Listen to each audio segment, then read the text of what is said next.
Şimdi Sivas davası dediğimiz olay aslında 2 Temmuz 1993'te o dönem Pir Sultan Abdal Derneği'nin yaptığı bir etkinlik nedeniyle Aziz Nesin'in bölgeye çağrılması ve o dönemde Aziz Nesin'in Şeytan Ayetleri isimli bir kitabın tercümesini yapmasından dolayı o bölge halkının bir protesto gösterisinden neşet eden bir olaylar aslında Sivas olayları.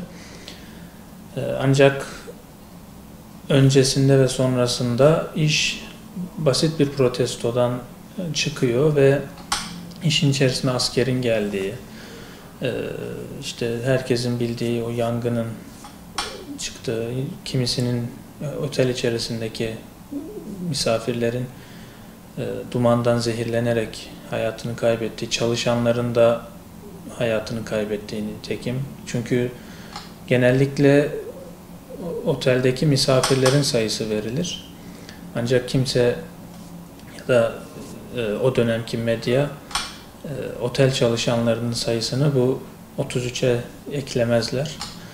Çünkü o noktada biraz silahla vurulma söz konusu. Tabii ki hemen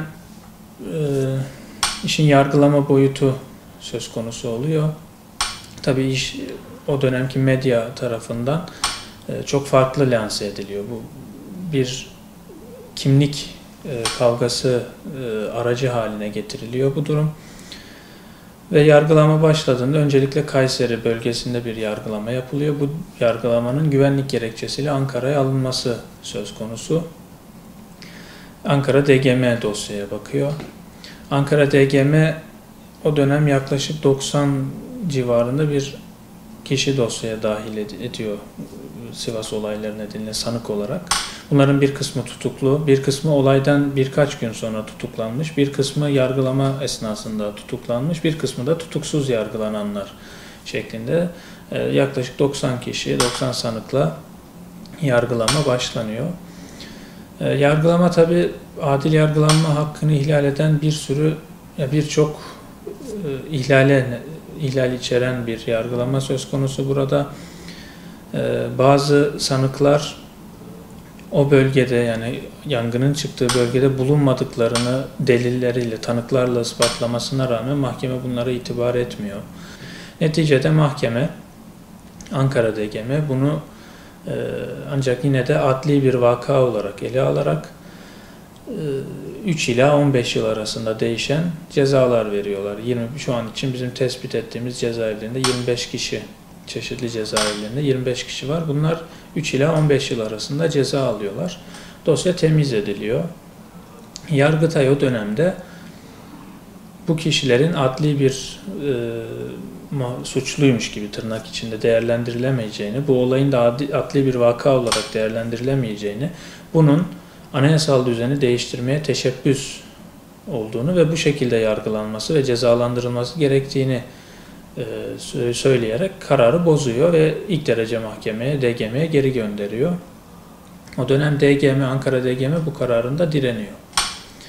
Sonrasında Ceza Genel Kurulu aşamasında safahat devam ederken ağırlaştırılmış müebbet hapis cezasına mahkum ediliyor bu kişiler. Sivas davasının şöyle bir hususiyeti vardır. Bugün Türkiye'de herhangi bir örgüt olmadığı halde, yani herhangi bir örgütsel bağ, hiyerarşi, emir talimat vesaire olmadığı halde birbirinden tamamen alakasız kişiler olmasına rağmen örgütlü bir şekilde yargılanıp, örgütlü bir şekilde ceza alıp ve örgütlü bir şekilde infazlarını çekiyorlar bu insanlar. Bu ne demek? Bugün denetimli serbestlik dediğimiz bir kurum var. Bu kurumda cezaevinde belirli bir müddet kalındıktan sonra denetimli serbestlikle tahliye olabiliyor kişiler.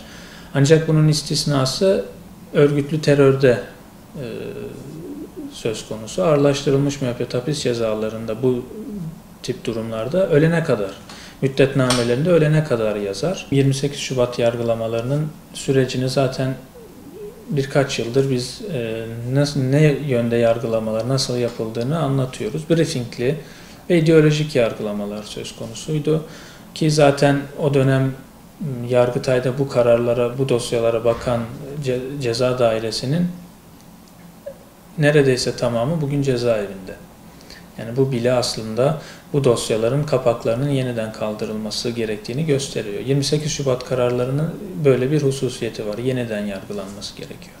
Sivas davası da aynı şekilde Sivas sanıklarının dosya kapaklarının yeniden kaldırılması gerekiyor. Ancak Ahmet Turan Kılıç'ın şöyle bir hususiyeti var. Artık burada biraz acele edilmesi gereken bir durum söz konusu oldu. 86 yaşında zaten cezaevine girdiğinde 50 küsur yaşında olan birisiydi ve cezaevine bağlı hastalıklar ve yaşına bağlı hastalıklar da söz konusu olduğunda iyice artık cezaevinde kalamaz duruma gelmiş vaziyette.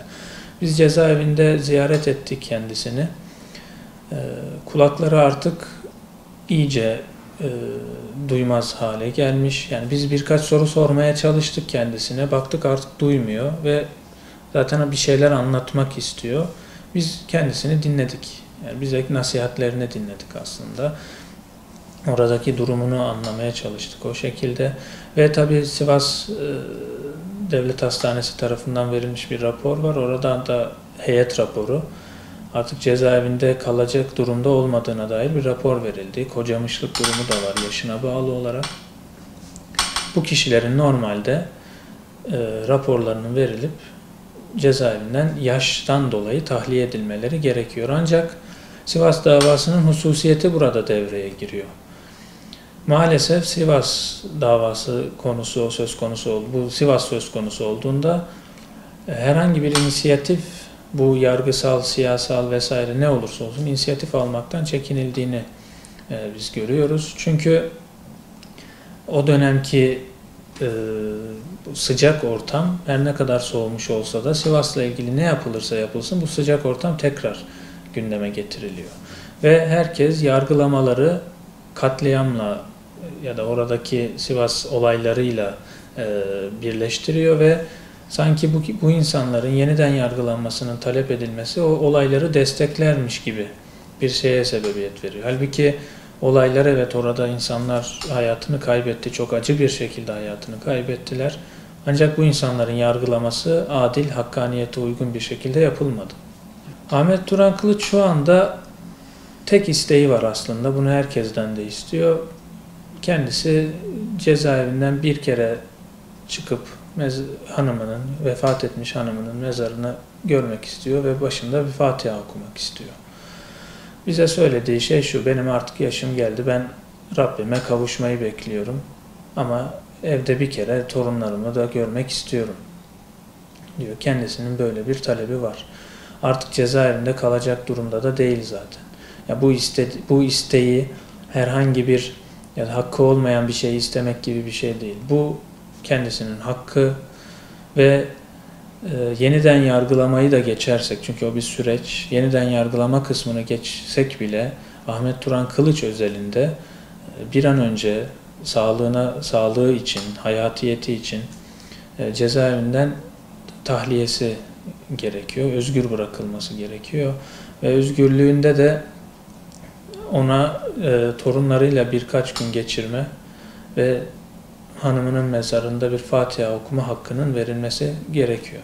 Sivas davası siyaset üstü bir meseledir. Sivas davası olarak söylüyorum. Çünkü hangi ideolojiden olunursa olunsun, ne sahikle yapılırsa yapılsın, yargılamalardaki adaletsizlikleri ve adil yargılama hakkını ihlal eden durumları tespit etmek gerekiyor. Bu yargılama, bu dosyanın kapağı açıldığı takdirde zaten adil yargılanmadıkları görülecek. En basitinden zaten 3 ila 15 yıl ceza almış kişilerin birden ağırlaştırılmış müebbete çevrilmesi bile aslında bu işin ideolojik olduğunu, bu işin başka sahiplerle yapıldığını gösteriyor. Yani bu bile aslında bu işin siyaset üstü değerlendirilmesi gerektiğini gösteren bir şey. Siyasetçilerin de artık bu konuda çekinmemeleri gerekiyor. Belirli bir kesimin tepkisinden korkmak gibi şeylere feda edilebilecek bir durum değil bu.